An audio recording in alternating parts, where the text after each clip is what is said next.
All right, we're on record again. This is 2433910M. Defendant on behalf of probation. Morning, Your Honor. Jeffrey Fanto on behalf of Ms. Buford. Wait formal reading, request all warrants be recalled. All right, the warrants will be recalled. Judge, we would ask that this matter be treated as a violation hearing date. We've had discussions with my client, had discussions with the court, and I had discussions with Mr. Zick this morning as well. Ms. Buford understands she has a right to have a hearing in this matter, and she understands the allegations that she missed her show cause, missed her orders appointment. She's prepared to enter a plea of guilty to that her 771 would be amended to a 3-month period, which is now passed. That would be closed successfully. The balance of the fines and costs on that would be waived.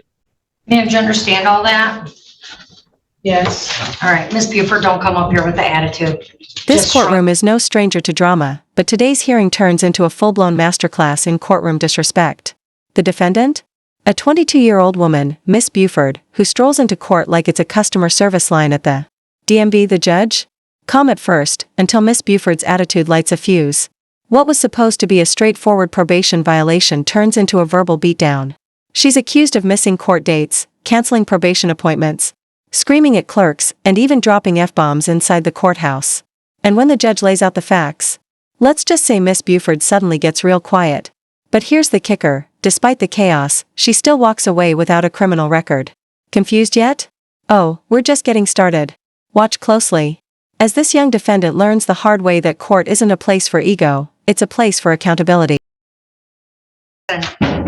Ma'am, you understand you're here today for a violation of your probation?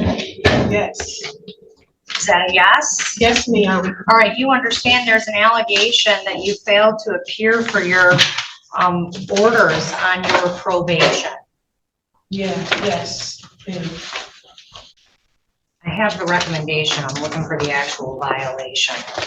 So knowing all of that, ma'am, how do you plead to the allegation you failed to appear for your orders appointment on 4/4 of 25 and 4/14 of 25? Has anyone forced you to get you to plea? So Miss Buford pleads guilty, cool, right? But notice what the judge says immediately, don't come up here with the attitude. That's not just courtroom etiquette, that's survival. Judges have the power to lock you up on the spot, and this one is clearly not in the mood for games. Her whole demeanor's already raising red flags, and the case hasn't even heated up yet. You can practically feel the tension building. Keep your eyes on how fast this goes downhill. She posted a payment, and it should have been applied to the other case, and it was applied as a cash bond on this case. It should have been applied to her. Yeah, it should have been applied on May two. incorporate another file, I'm not sure, but it just should have been applied to her payment. Yeah, to 266. I don't see that she's picked up any other cases or anything. No. So you're keeping that status. I'm closing the probation. I'm allowing you to keep that status. But you're, the way you've behaved in this court. Now here's where things get messy. A payment was made, but instead of reducing her fines, it got misapplied as a cash bond. That might sound like a minor admin hiccup, but in court? These little details snowball fast.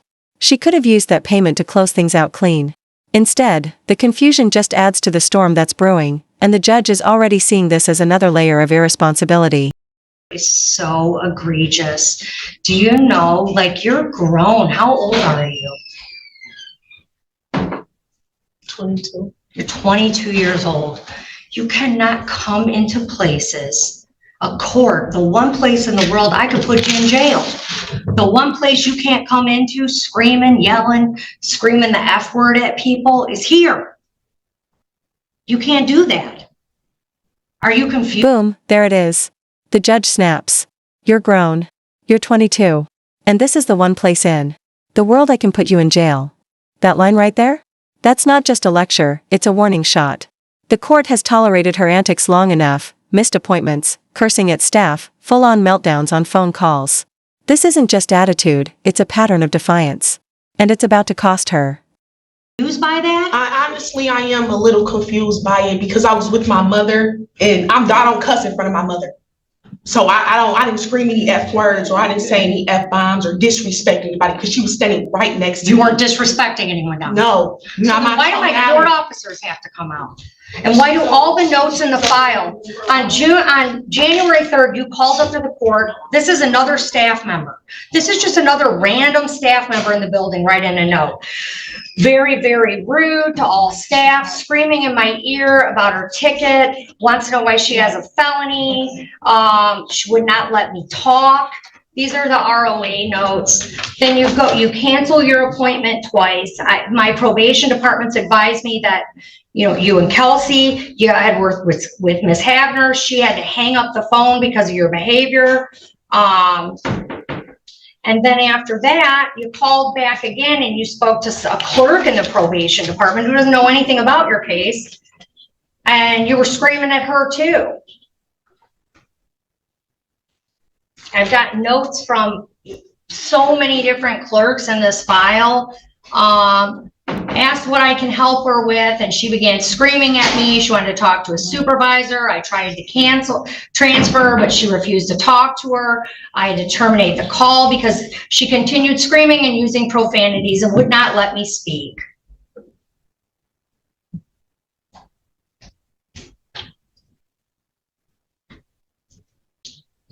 I mean, it's like there are note after note after note. I know that they had to call the court officers to the probation department because of your behavior in probation yesterday and demanding that I see you forthwith. I have dockets.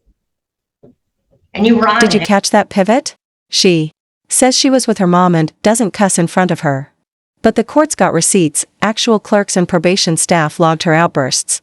Multiple people, same complaint, screaming, profanity, aggression.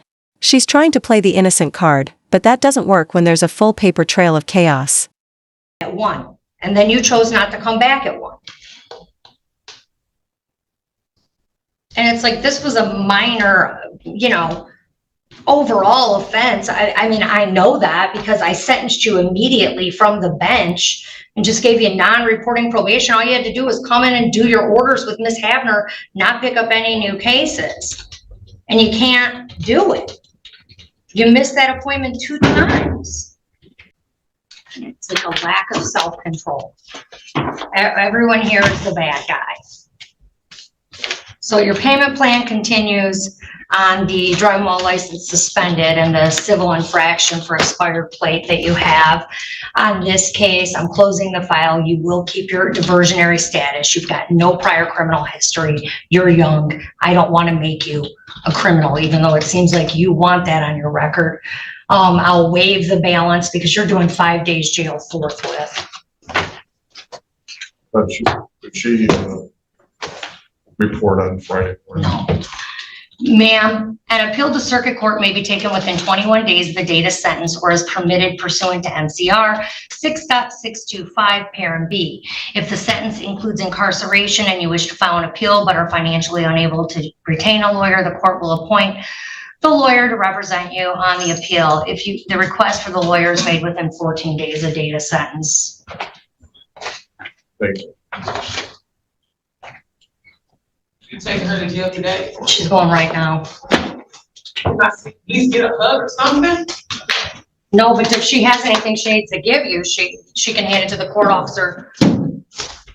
This is where the judge lays it out plain. The offense was minor, and she was given every chance to avoid trouble. Non-reporting probation. Just check in. No new cases. Simple, right? And yet she still couldn't follow through. The judge reads her like a book. She lacks self-control and paints everyone else as the villain. But here's what's wild. Despite everything, she still gets to keep her diversion status. No criminal record. That's mercy. But she's doing 5 days in jail, starting now. And that's the moment reality finally hits. Ma'am, I see where she learned it. No, she didn't learn it from me. Hey, Hey, Mom, go. Mom, go. That last moment? Chilling. The mom asks, "Can I get a hug?" And the judge shuts it down. She's going right now. But the mic drop moment is when the judge turns to the mom and says, "Ma'am, I see where she learned it." Oof. That line lands like a punch. It's not just about one bad attitude, it's about cycles, behavior passed down, and a warning to anyone watching, accountability starts at home. This case was a train wreck of missed chances, bad attitudes, and emotional landmines, but in the end, it's a powerful reminder: courts give you a chance. Once. Miss Buford got lucky with diversion, but that luck runs out fast if the behavior doesn't change. What do you think? Should she have gotten more jail time, or did the judge show restraint? Drop your thoughts in the comments, hit that like button if you're still with us, and don't forget to subscribe for more jaw-dropping breakdowns, because in this courtroom, one wrong move can change everything.